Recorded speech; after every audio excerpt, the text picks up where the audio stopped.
रिया भक्ति पवित्र कहानियाँ।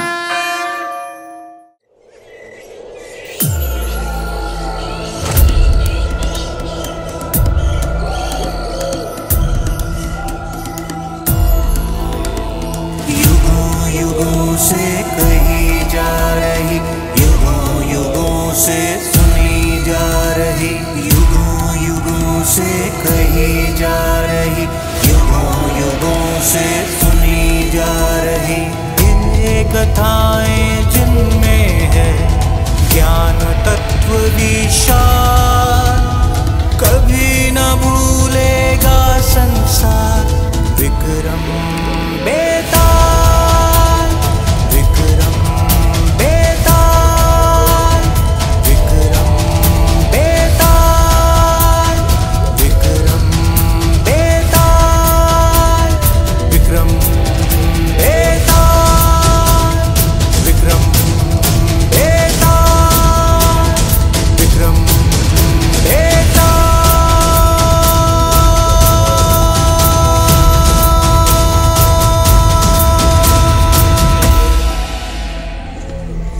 राजन, मदनपुर नगर में वीरवर नाम का एक राजा राज करता था। उसके राज्य में एक वैश्य था जिसका नाम हिरण्यदत्त था। उसके मदन सेना नाम की कन्या थी। मदन सेना एक दिन अपनी सखियों के साथ बाग में गई। बाग में संयोग से नगर सेठ सोमदत्त का लड़का धर्मदत्त अपने मित्र के साथ आया हुआ था। किसी बात पर मदन सेना खिलखिलाकर हंस पड़ी तो धर्मदत्त का ध्यान मदन सेना पर गया। वो उसे देखकर उस पर मोहित हो गया। उसने मदन सेना के पास जाकर कहा,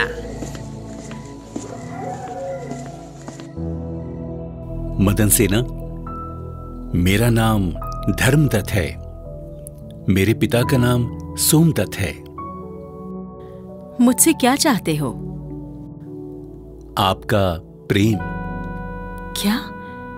ये आप क्या कह रहे हैं? वही कह रहा हूं मदन सेना जो सत्य है। मैं आपसे बहुत प्रेम करता हूं मदन सेना, और बदले में आपका प्रेम पाने की आशा लेकर आया हूं। नहीं, ये संभव नहीं हो सकता। मैं तुम्हें अपने प्रेम पर अधिकार नहीं दे सकती। मैं तुम्हारी नहीं हो सकती। मेरा विवाह निश्चित हो चुका है। आज से 5वें दिन मेरा विवाह है। क्या?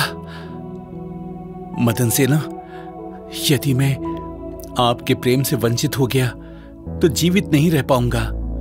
आपके सामने ही मैं अपने प्राण त्याग दूंगा। क्या? नहीं नहीं, ऐसा मत करो। देखो, मैं तुमसे विवाह नहीं कर सकती, पर हाँ, एक वादा करती हूँ। पहले मेरा विवाह हो जाने दो। पति के साथ जाने से पहले मैं तुमसे जरूर मिलूंगी। सत्य? मैं प्रतीक्षा करूंगा। मदन सेना का विवाह हो गया। उसने अपने पति को धर्मदत्त की सारी बातें बता दी और उससे मिलने की आज्ञा मांगी। पति ने भी सहजी आज्ञा दे दी। मदन सेना जब धर्मदत्त से मिलने जा रही थी तो उसे एक चोर मिला। वो भी मदन सेना पर मोहित हो गया। मदन सेना ने उससे भी मिलने का वादा किया।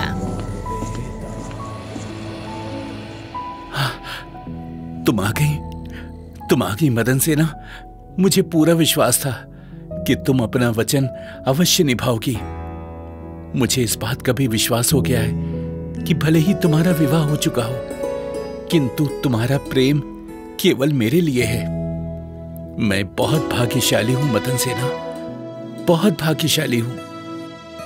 मैंने वचन दिया था तो वचन निभाने के लिए आना जरूरी था। किंतु ये तो बताओ, तुम अपने पति से बचकर कैसे आ पाई?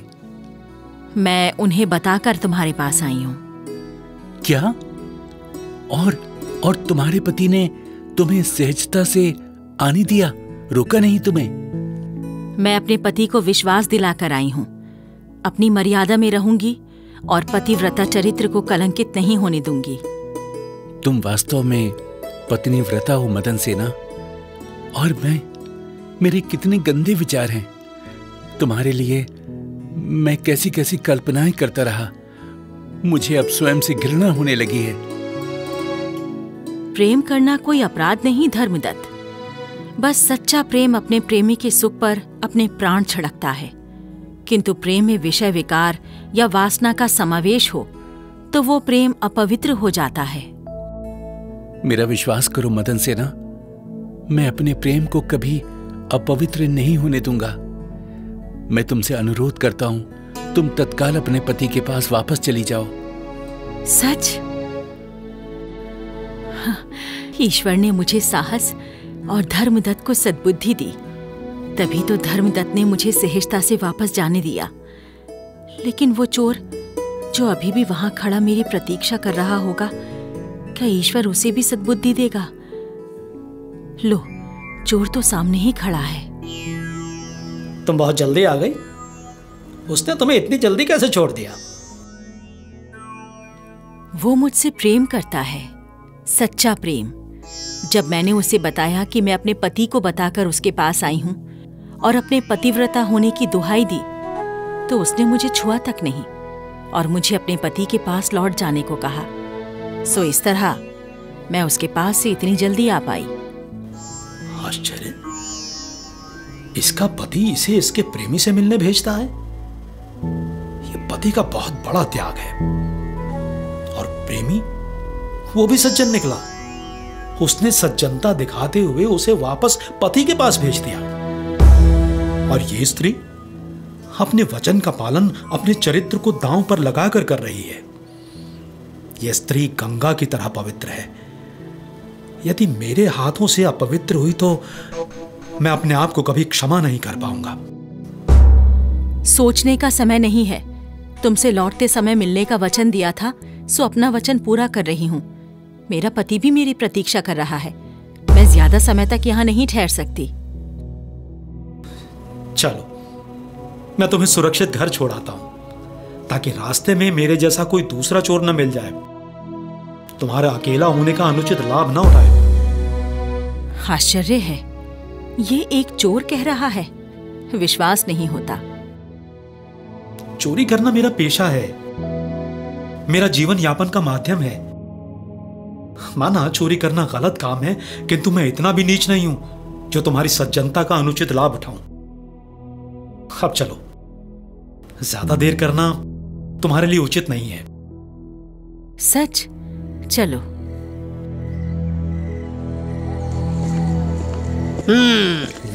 तो राजन, ये कहानी वचन को निभाने और पति तथा प्रेमी द्वारा विश्वास को नए रूप में प्रकट करती है। पति ने अपनी पत्नी की खुशी के लिए त्याग किया। धर्मदत्त और चोर ने मदन सेना की खुशी के लिए त्याग किया। अब बताओ राजन, पति, धर्मदत्त और चोर में से सबसे बड़ा त्यागी कौन है?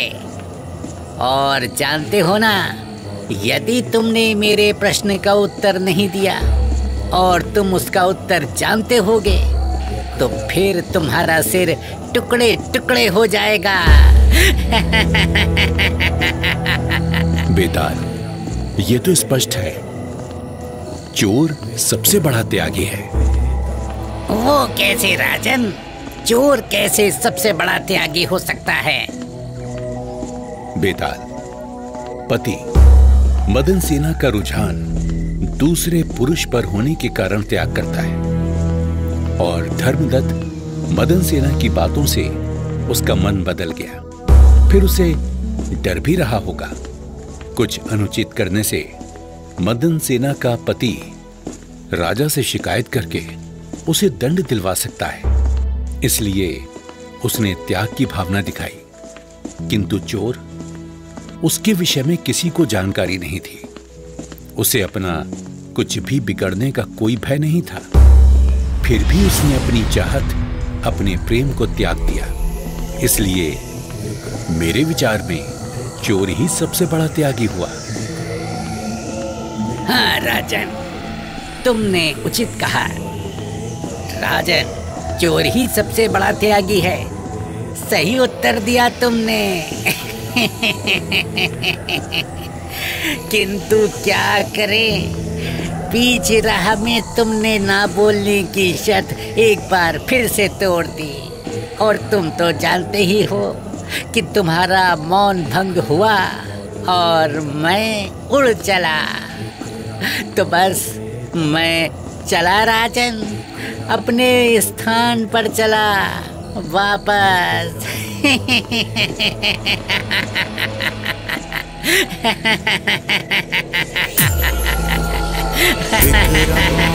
बेटा